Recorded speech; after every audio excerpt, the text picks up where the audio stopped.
նորմալ ղեկավարություն ունենալու դեպքում զարգացումների մեջ կարող ենք ունենալ որոշակի դերակատարություն եւ իշա մեր պետությանը, մեր հասարակությանը, մեր ազգի որոշակի քայլեր ձեռնարկել։ Հավարտում եմ այս թեման հետեւյալով, որ դրա համար անհրաժեշտ է ազատվել այսօրվա իշխանությունից, իսկ այսօրվա իշխանությունը մի դեմք ունի։ Այս հրեշը,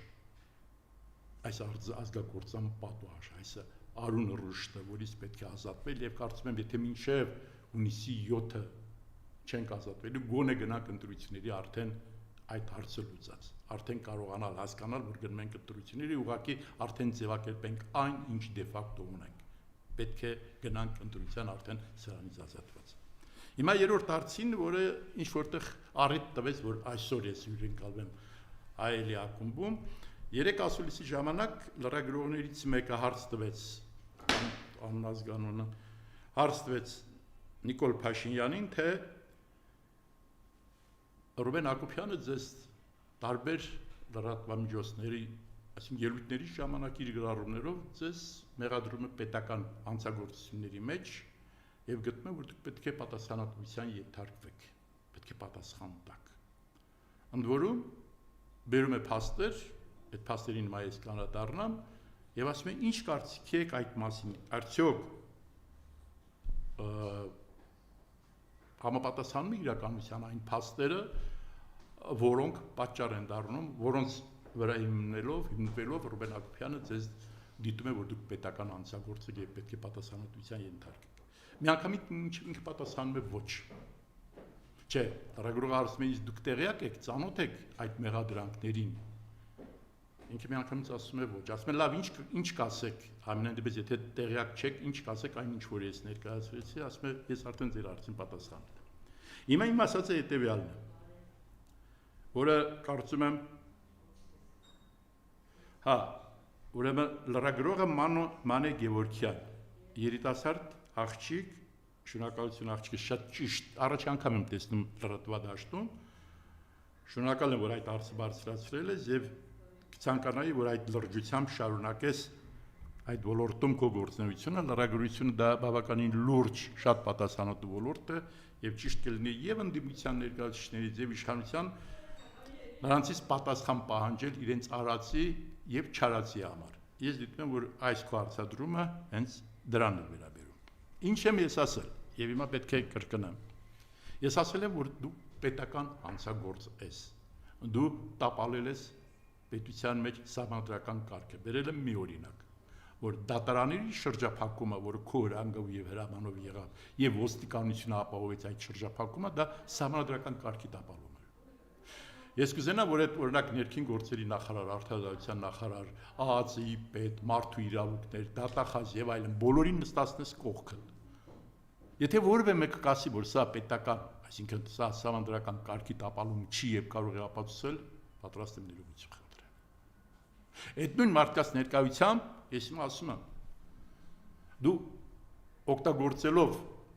քո կարգավիճակը վարչապետ լինելու ազգային ժողովի ամբիոնից հայտարարեցիր, որ ես կարող էի ունենալ, այսօր մենք կարող էինք ունենալ այն նույն իրավիճակ կամ այն նույն, այսպես նշաձող ինչ որ այսօր ունեն Ղարաբաղի Արցախի հետ կապված, բայց առանց զոհերի, հազարավոր զոհերի։ Բայց այդ ժամանակ ժողովրդից կասեր դու ազգի դավաճան ես։ Ինչ է ենթադրում էր, որ պետք է ուրեմն հրաժեշտանի իշխանությանը։ Սա ինչ է նշանակում։ Դա նշանակում է, որ դու քո իշխանությունը պահելու համար գլխատել ես հազարավոր մեր զինվորների։ Կարող է որևէ մեկը հակառակը ապացուցել։ Սա փաստ է եւ որևէ մեկը չի կարող։ Այս վերջերս էլ ուզում էր մի քիչ խմբագրել, ասում էր ճիշտ է մենք գնացինք, մենք այս Արցախի հետ կապված հարցը այնպես է ներկայացնում, որ Արցախով մենք կարողացանք փրկել Հայաստանը, սուտ ես ասում։ Այն ավելի անկեղծ է այն ժամանակ, երբ ասում էր այսքան զոհ տվեցի, նո մոտ 5000 զոհ տվեցի, որպեսզի ես կարողանամ պահել իմ իշխանությունը։ Դա ինչ է։ Դա հանցագործություն չի, պետական հանցագործություն։ Այդ քո կողքին նստածները, որ պետք է նստեն, վստահ եմ իմ անպայման կտեղեկացվես։ Ինչ պետք է ասենք, ասեմ, որ դա պետական հանցագործություն չի։ Այսինքն հանցագործություն չէր այն, որ քո տեգիտությունը դա դարձավ շատ մեծ ողբերգության առիթ, եթե չասեմ պատճառ։ Երբ երբ հայտարարվեց 19 թվականի կարծեմ օգոստոսն էր Ստեփանակերտում, որ Արցախը Հայաստան է եւ վերջ, ինչը լեգիտիմ հնարավորություն ընձեռեց Ադրբեջանին, որպեսզի նա այդ 44 օրյա պատերազմը նախաձեռնեն։ Գիտեք, ովքեր որ մի քիչ դիվանագիտական այդ ամբիոններին կամ թե ինչ է կատարում դիվանագիտական միջազգային ամբիոններում ինչ է կատարում, եթե ուշադրություն դարձրած լինենք, տեսնենք, որ ընդամենը 2 շաբաթվա ընթացքում թուրք-ադրբեջանական տանդեմը ուղղակի ամբողջ միջազգային կառույցները, դիվանագիտական հարթակները լսեցին նրան, որ մի հավատացեք այս հայերի ավանտյուրային, այդ որ ասում են ինքնորոշման մասին է խոսքը։ Երբ թիվ 1 դեմքը ասում է Արցախ Հայաստանը եւ վերջ, սա հողային պահանջ է։ Ես ելեմ ասել այդ մասին, սրա վրա շատ լուրջ ուշադրություն չդարձրեցինք եւ լեգիտիմ հնարավորություն էր դա, որ չկա իսկապես աշխարհում, այսինքն միջազգային նորմերով չկա որևէ նոր, որ արգելի որևէ պետության, որպեսզի տեր կանգնի տարածքային ամբողջականությանը։ Երբ խոսում ենք պատերազմի մասին, այո, ես ասում եմ, որ դու ինքդ ես սադրել այդ պատերազմը։ Ինչի արդյունքում ինչ ունեն գլխատված Արցախ, էթնոզտված Արցախ եւ այդ կապիտուլյացիան դեռ շարունակվում է, դրա վկան 220 քառակուսի կիլոմետրն է, որ մեր տարածքից այսօր նվաճել են մեր թշնամիները եւ գիտեք ինչ ամբողջ ցավն այն է, որ չկա այդպիսի մի ռազմարական նշանակության կետ, որը չգտնվի Ադրբեջանի իսկական ներքո։ Դրանք գիտեն ինչ են անում։ Եվ այնտեղ որտեղ այդ 200 թե 220 քառակուսի կիլոմետրը որ կա, արդեն այնպես են բնավորվել, տնավորվել, որ նայողները, ովքեր որ տեղյակ են ինչ է կատարում, մտածում են նրանք այստեղից գնացող չեն։ Շատ չմանրամասնեմ, շատ չկրկնվեմ, չարիք ես, դու չարիք ես։ Մյուսը, մենք Գերագույն խորհրդում 1992 թվականի հունիսն էր կարծեմ, հունիսն էր, այո։ Գերագույն խորհրդում որոշում ընդունեցինք, այդ ժամանակ հարց էր դրված, պետք է ճանաչել Լեռնային Ղարաբաղի անկախությունը, ՀԱԿ-ին մի 30,000-անոց միտինգ տեղ ունեցավ եւ այլն, այսպես կոմպրոմիսային տարբերակ։ Որպես կոմպրոմիսային տարբերակ մի համանդրական որոշում ընդունեցինք, որ որևէ մեկը իրավունք չունի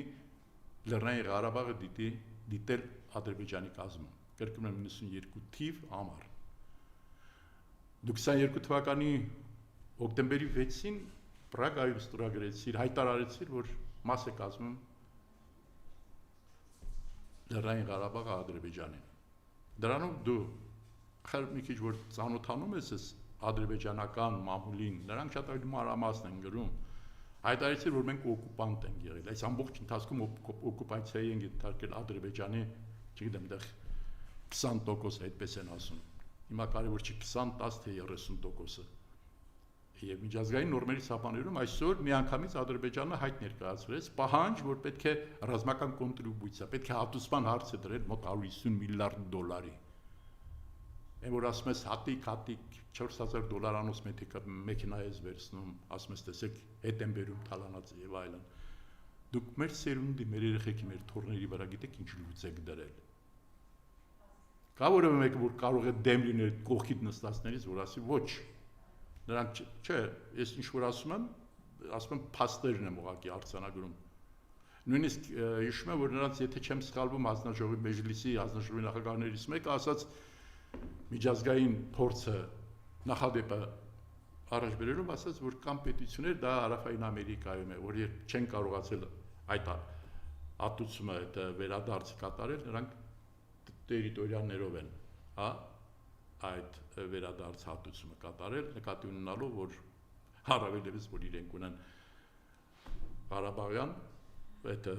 Զանգուզիրու միջանցքի հետ կապված հարցեր ունեն, 300,000 ադրբեջանցիների վերադարձի հարց ունեն գոչային կոչում Սևանը, Սևանի վերև վիսային մասն են դիտում, որ իրենցն է պատկանում, Վարդենիսը, որը իրենք առաջ Բասարգեչար էին անվանում, մեր մոտ էլ էր ֆիքսվում այդպես։ Դուք ինչով ես զբաղված։ Գիտեք,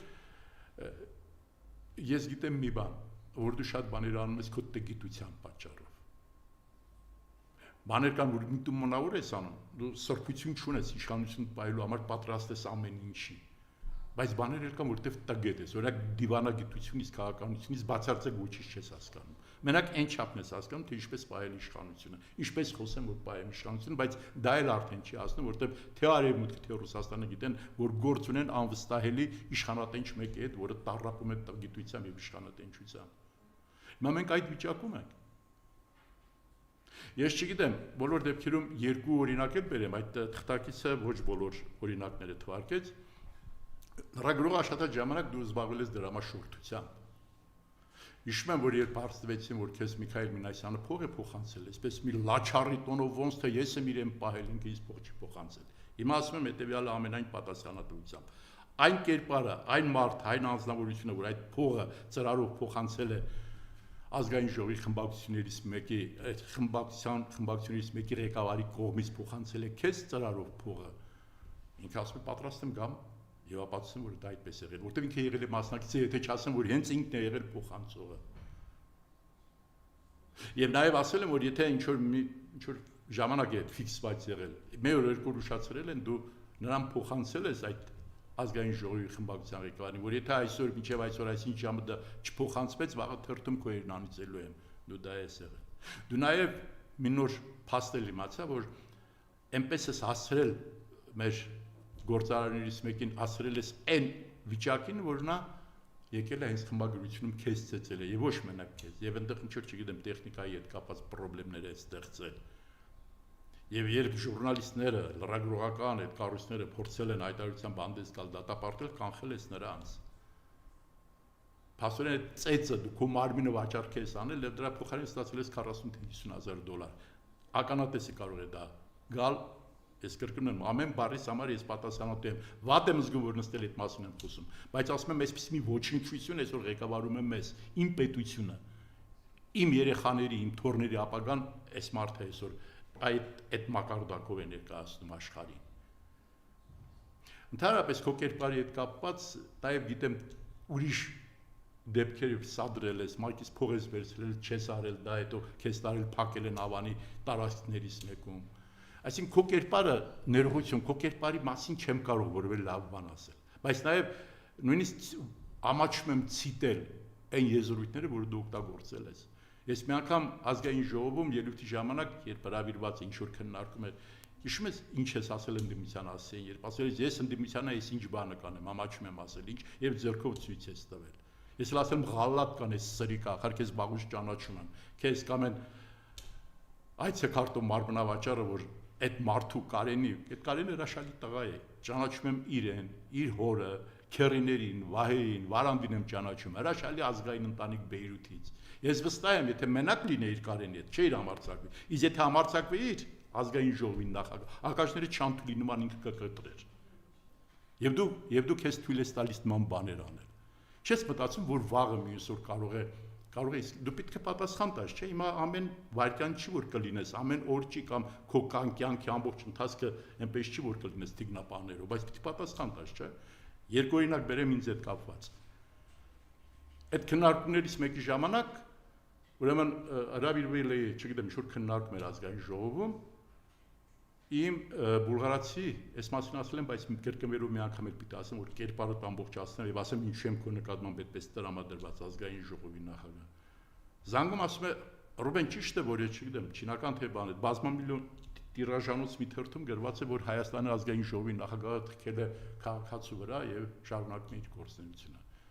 Ինչ պիտի ասի, իրականությունը այն է, որ այո, եւ ինքը ասում է, չէ, ես սպասում, մենք ձեր մասին էս ինչ է կատարում, միջնադար եք, ինչ եք, շատ մտերիմ ենք իրար հետ, իրավունք ունենք մի քիչ նաեւ խոհանոցային զրույցունակ, իսկապես երբ եղել եմ դիվանագիտական գործի, առավելևս դու այն եմ եղել դիվանագիտական կորպուսի, այն արգանքը, որ ունեցել են այոց պետականության պետության նկատմամբ, ես շտապարտացել եմ։ Չեմ նախանձում այսօրվա դիվանագետներին, այս խեղճ ու կրակ վիճակը, այս ստորացված վիճակը։ Ես ելույթ եմ ունենում, ասում եմ, մարդ գետին է մտնում, որ ունի այսպիսի ազգային ժողովի նախագահ, այս կերպարը կա։ Ինչ որ բաներ եմ ասում։ Դուրս եմ գալիս, ժամ ու կես հետո, ինչ որ մեկ էլ տեսնում եմ, մի քանի ոքի գալիս են թևերս բռնում են, բռնությամբ, բռի ուժով, իսկ դուրս են անում ազգային ժողովից։ Չեն թողում Անձերևանոցը վերցնեն։ Հետո պարզվում է, որ ինքն էր անգել։ Ոչ չասես, այ սերի կա, գետինը չես մտնում, դու գայիր։ Ախր գիտեմ, ղզիկ դու չէիր գա։ ՊՊՑ-ն պետական պահպանության ծառայությունը կոչված է որպեսզի ապահովի ազգային ժողովի անվտանգությունը։ Ես ավելի սուր ելույթներ եմ ունեցել եւ Լևոն Տեր-Պետրոսյանի ժամանակ եւ Սերժ Սարգսյանի ժամանակ միշտ ընդդիմություն եմ եղել, Ռոբերտ Քոչարյանի ժամանակ դիվանագիտական գործի եմ եղել։ Ես երբեք ոչ մի վարքյան չեմ հեռացել իմ մոտեցումներից։ Այդ ինչ սերիկայություն ես անում, ուղարկում ես որպեսզի բան անեն, հա։ Չգիտեմ, դրանց համար դու պիտի պատասխան տաս, այնպես չի որ կարողացել ես 70 տարեկան մարդուն ուղարկել, որ այդ ՊՊՑ-ի աշխատողները դուրս անում, տենց հիմա էլ քո ղզիկ կերպարով բան ես ներկայացնում, կամ չհրավիրել էին, լավ շարունակեմ, ամեն մեկը պետք է պատասխան տա իր արածի համար։ Այդ որ այսօր թիկնապաներով շրջապատված են սերիկայությունները կանում, եկեղեցիում կլինի, թե ազգային ժողովում, դու ինչ-որ պահի պետք է պատասխան տաք, հասկանում եք, դուք ուղղակի կյանքը չեք ճանաչել երբեք, ձեր երկուսի են կաշին դաբախանից գիտեմ, դուք մարդկային որակներ չունեք, ոչ մարդկային, ոչ քաղաքական, ոչ բարոյական, ոչ ընտանեկան, դրա համար էլ դուք միտեղ եք ընկել, որ ձեզ թվում է, թե դուք ամենան եք եւ դա միշտ է լինելու։ Ես ասում եմ, դա միշտ չի լինելու եւ դուք ամենա չեք։ Եթե ամենա եք, ապա շատ սերիկա ամենա եք։ Դուք կործանում եք այս պետությունը։ Մի խոսքել չեմ կարող չասել այն նախագահի հասցեին, որ այսպես այսպես ուզված, մուքով, Ալիևից շնորհակալություն է հայտնում։ Այսինքն շնորհակալություն ես հայտնում ինչի համար նախագահ կոչված, որ նա հերոսի կոչում է տվել նրան, որ Մարգարյան, Գուրգեն Մարգարյանն է կասնարել քնած ժամանակ։ Շնորհակալություն ես հայտնում նրա համար, որ ինքը էթնոզտել է, գլխատել է Արցախը։ Լավ, այս ինչ տիտանիկի, այսպես բան դարձավ, այս ովքեր են այսօր եկել լցվել այդ նավի մեջ եւ ղեկավարում Հայաստանը։ Չգիտեմ, մի քիչ չեմ կարող խոսել այս թեմաներից չուզվեմ, բայց այդ անդերս ասում եմ հետեւյալը։ Գիտեք, այնքան ես հիմա երևի են Այցեքարտով մարմնավաճառ ազգային ժողովի նախագահ Երևի Տատախազին արդեն ասում են, նայեք, ես այս բառերը օգտագործում, շուտ նորից միջնորդություն ստորագրել, որպեսզի ձերբակալեն։ Այս կյանքը այնքան տհաճ է արդեն, ձեր ղեկավարության օրոք ապրելը, դա չգիտեմ ինչ է։ Ավարտում եմ խոսքս հետևյալով։ Ես էլ եմ կրկնում, ես այդպես այնպես չի, որ անուղղել լավատես եմ, չէ, ես ռեալ պոլիտիկի դիրքերից եմ միշտ խոսել եւ մնացել եմ այդ սկզբունքին։ Ես կարծում եմ, որ վերջին օրերն է իրենց։ Քիչ առաջ ասացի, որ եթե մինչև ընտրությունները չեն կարողանում իրեն հեռացնել իշխանությունից, պետք է ընտրություններին գնալ արդեն արդած։ Ըստ այմ մեր ժողովուրդը պետք է գիտակցի վիճակը։ Այստեղ կարևոր չի, գիտեք, միայն իր կողքը չկանգնեք, իրեն ձայն չտակ եւ մեծ մասնակցություն ունենանք, տվեք ձայն ում ուզում եք։ Ես ունեմ իմ կողնորոշումը, առաջիկայում կասեմ։ Պետք է հեռացնել իրեն իշխանությունից։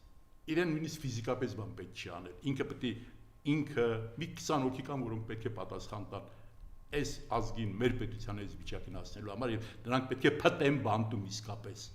Հա, այդ առաջին դեմքերը, որ այսօր ներկայացնում են Հայաստանը, մենք պետք է հեռացնենք նրանց իշխանությունից։ Եվ այս առումով պետք է բոլորս պատրաստ լինենք դրան եւ գիտեք ապրելու մի ձև կա, որը չապրել է նշանակում։ Այսօր մեզանից շատեր են այդ չապրելու կարգավիճակում ենք ապրում, այսպես ասած։ Երկին անգամ շնորհակալություն Հայելի ակումբի եւ Անժելային այս հնարավորությունը ձեռելու համար, կհանդիպենք առաջիկայում, բարին ընդ ձեզ։